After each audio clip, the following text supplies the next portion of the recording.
Hi, my name is Shelby Powell. Today I'm going to be talking to you about serial killers, their motives, what to do if you were to be kidnapped by one, and some real life examples of people escaping their serial killer. So, did you know that you can pass at least 36 serial killers in your lifetime? That really shocked me. I expected it to be one or two. And that is why it's so important to know this stuff, because it's better to be safe than sorry. You can count on me to tell you the tips on what to do and what not to do, as I have studied this topic for over 60 hours. So what exactly is a serial killer? Well, according to a journal written by Serge Moses in 2004, a serial killer is an offender who commits repetitive sequential homicides of any nature, whether that be rape or murder. Some popular serial killers you may have heard of include Jeffrey Dahmer. He killed and dismembered 17 men and boys between 1978 and 1991. He was also known as the Milwaukee Cannibal, as he was known to eat people's organs and different body parts.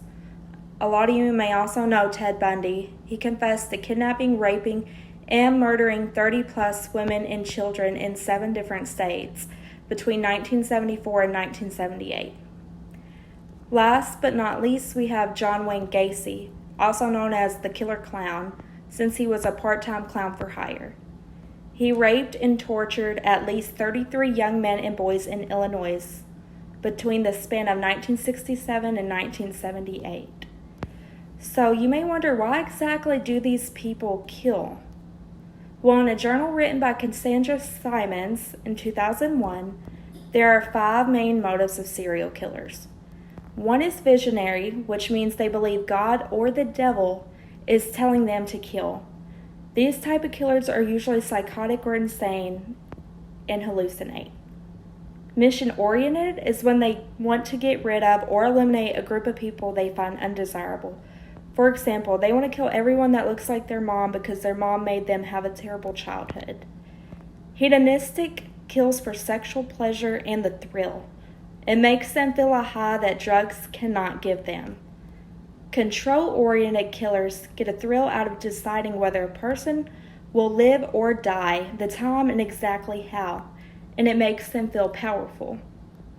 Predatory, they kill as a sport or a recreational activity. Now that we know the motives of serial killers, let me talk to you about real-life examples of people who have escaped. Tracy Edwards was a guy Jeffrey Dahmer invited to his apartment. He wanted to take pictures of him for exchange for money and have a couple of beers. Well, when he got to Jeffrey Dahmer's apartment, he realized his whole demeanor changed. He forced him to take his clothes off and then handcuffed him and told him, "I just want to take some pictures." He then got a knife and told him he could not leave his apartment. And that's whenever he started to lay on Tracy's chest and told him, "I want to eat your heart out." After being in Jeffrey's apartment for 4 hours, he managed to fight Jeffrey off and escape and run out of his apartment and flag down police officers, who then came back to his apartment and saw many Polaroids of his past victims. And it was very disturbing, to say the least. There is also Carla Robinson, who was a 15-year-old girl. She was kidnapped in June of 2002 from her friend's yard by a man named Richard Evonitz. He kidnapped her by claiming he was handing out magazines, and when she reached for the magazine, he put a gun on her face and told her, "Get in the car." For 18 hours, she was tortured and raped, but she managed to remember important details, such as the car going on the interstate, the songs that were playing when she was kidnapped, and even looked through his mail when he was sleeping, and even saw his doctor and dentist from the magnets that were on the fridge. She made sure to make conversation with him and found out he was in the military, and when he was asleep managed to get the handcuff off her hand by breaking the rope with her teeth that was tied to the bed. When she got out of the apartment, she flagged down 2 men who contacted the police. Now that you know some real-life examples, let me give you some tips on what you should do. First, let's try to prevent it in the first place. You never want to travel alone. Always try to travel within groups, at least more than 2 people. Don't go to isolated places at night. Try to go to places you know there's going to be a lot of people around. Always carry pepper spray, always. Pepper spray, I would say, is the number one. Whenever you're walking to your car by yourself, you can have your keys between your knuckles. So if someone were to ever grab you, you can just turn around and at least try to get them in the face with it. And now I'm going to demonstrate you how to break duct tape if you were to be tied up. Okay, sorry.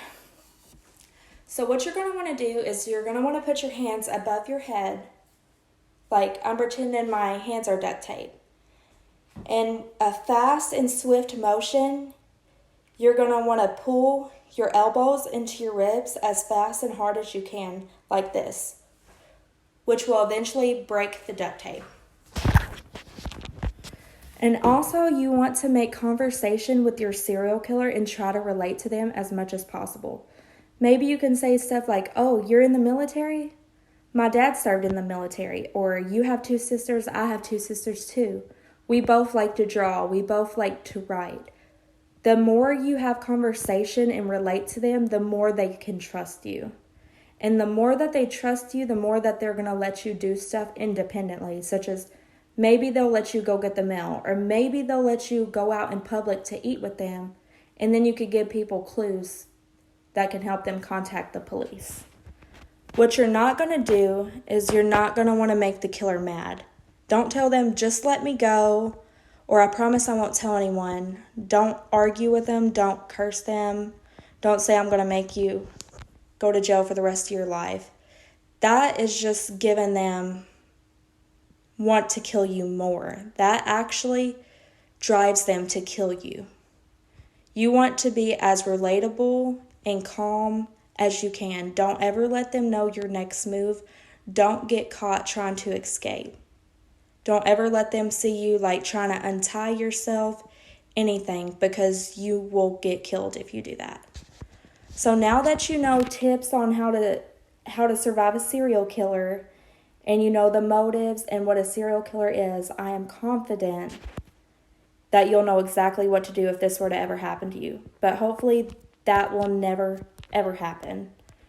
Now, don't ever think it cannot be you who comes in contact with a serial killer, because this world is a scary place, and lots of murders and missing persons remain unsolved. So always be on the lookout and always stay alert.